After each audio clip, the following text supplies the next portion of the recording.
रवि हमारे साथ हमारे सहयोगी मौजूद हैं, थाने से सीधा उनका रुख करते हैं। रवि, एक तो अब ये बिटकॉइन को लेकर के सियासत हो रही है, आज वोटिंग हो रही है 288 सीटों पर, अब ये मुद्दा गरमाया हुआ है, आप क्या तस्वीर हमें दिखाने वाले हैं? यहाँ पर देखिए, बिल्कुल मुंबई से सटा हुआ ये जो इलाका है ठाणे का, और ये जो पोलिंग स्टेशन है ये मुख्यमंत्री एकनाथ शिंदे का है। और अब से थोड़ी देर पहले ही वोट देने के लिए आए थे वो पूरे परिवार के साथ। इस समय आप लाइन भी देख सकते हैं कि दोपहर का वक्त है। पूरे महाराष्ट्र की बात करें तो उतना ज़्यादा उत्साह आप वोटिंग को लेकर नहीं देख रहे हैं, लेकिन इस समय क्योंकि सुबह के कंपैरिजन इस समय ज़्यादा जो है आपको कतार देखने को मिल रही है। जब हम सुबह के टाइम आए थे 7 बजे 8 बजे तो उतनी ज़्यादा लाइन आपको नहीं दिख रही थी। क्या मुद्दा है वैसे महाराष्ट्र में इस बार चुनाव को लेकर? मुद्दा तो कुछ नहीं, चुनाव सबका अधिकार और सबने करना चाहिए। हाँ हाँ। और मुद्दा तो ऐसे कुछ नहीं कि अभी मुद्दा तो क्या ही मुद्दा है। नहीं नहीं, अभी बहुत सारे ऐसे पॉलिटिकल पार्टियां हैं कि कोई कह रहा है बिटकॉइन वाला मामला है, कोई कह रहा है वो जो आपने देखा होगा कल विरार वाला जो है बीजेपी नेता का, क्या वो असर डाल रहा है वोटर्स पर? नहीं, वोटर पे तो ऐसा कुछ असर नहीं है। हाँ। वोटर तो इंडिपेंडेंट है, किसको भी वोट अच्छा। दे सकता है। मतलब वोटर पहले तो से कोई ही फिक्र- पहले से ही ये तय है कि किसको वोट देना है, किस पार्टी को सपोर्ट करना है? जो पार्टी जहाँ जिस एरिया में काम करती है, जो लीडर काम करते हैं, उसी को तो वोट देना चाहिए। अच्छा। हाँ। इस इलाके में वैसे मुद्दा क्या है? डेवलपमेंट है क्या मुद्दा? डेवलपमेंट है, क्लस्टर डेवलपमेंट है, अच्छा, उतना तो होना चाहिए एटलीस्ट। मतलब ठाणे में क्लस्टर एक बड़ा मुद्दा है। बड़ा मुद्दा है। हाँ रीडेवलपमेंट को लेकर वायदे किए गए थे। हाँ, वो तो होनी ही चाहिए, हाँ।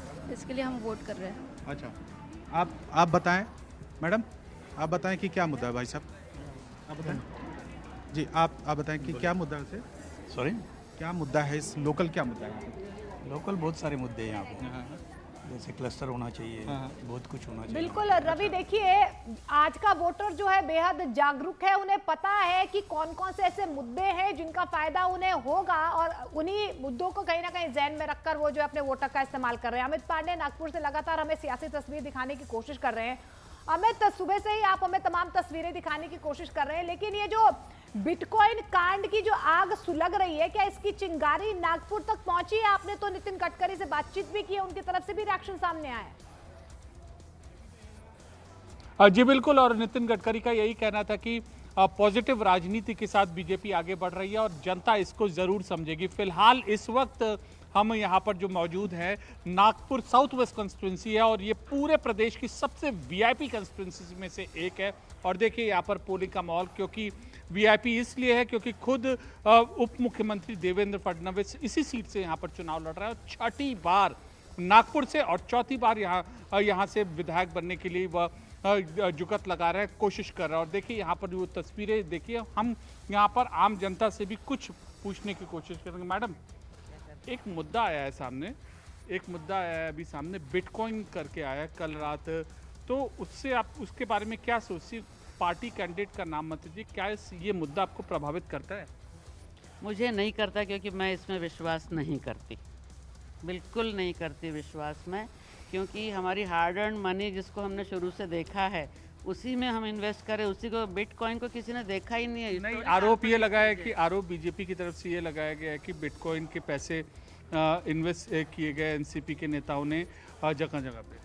बीजेपी की किसी भी बात पे मैं विश्वास नहीं करती, क्योंकि वो झूठ के ऊपर खड़ी है। जी देखिए, ये अलग यहाँ पर टॉपिक है, लेकिन कुछ न कुछ इनका जो है इस मुद्दे का ये असर, क्योंकि यहाँ पर पार्टी चर्चा का नाम विषय- नहीं बताना होता है, मुद्दे बताने होते हैं और अपने मताधिकार का इस्तेमाल करने के लिए लोग पहुंचे। शुक्रिया अमित, आपका तमाम जानकारी हम तक पहुंचाने के लिए। और इस बीच आपको बताएं कि झारखंड में भी वोटिंग हो रही है, दूसरे चरण की वहां पर वोटिंग हो रही है, और अगर अभी हम 11 बजे तक की वोटिंग परसेंटेज की बात करें तो लगभग 32% वहां पर वोटिंग हो चुकी है। चंद्रमोहन हमारे सहयोगी हमारे साथ लाइव मौजूद हैं।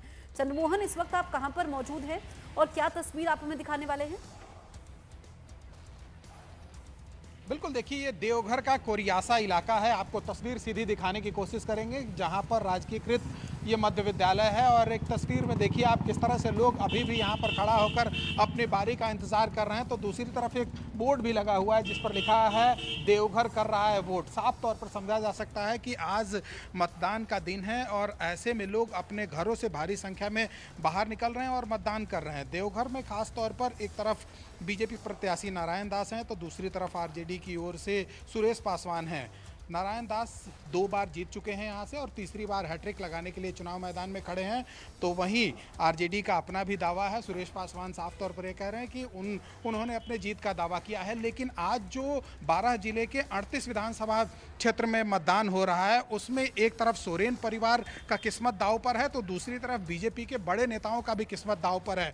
हेमंत सोरेन चुनाव मैदान में है, कल्पना सोरेन चुनाव मैदान में है और उनके भाई बसंत सोरेन चुनाव मैदान में है। तो वहीं बीजेपी के जो प्रदेश अध्यक्ष हैं बाबूलाल मरांडी वो चुनाव मैदान में हैं और अमर बावरी जो यहाँ पर नेता प्रतिपक्ष हैं वो चुनाव मैदान में है। तो साफ तौर पर समझा जा सकता है कि आज जो 12 जिले के 38 विधानसभा क्षेत्रों में वोट डाले जा रहे हैं वो काफी दिलचस्प है और हम अभी मौजूद हैं संथाल इलाके में। बिल्कुल दिलचस्प तस्वीर कहीं ना कहीं यहाँ पर नजर आ रही है, लेकिन 23 नवंबर वो तारीख है जब जनता ने किसके हक में वोट डाला है, उसकी तस्वीर साफ हो जाएगी। उसका भी हमको इंतजार करना होगा। फिलहाल इस तमाम जानकारी के लिए बहुत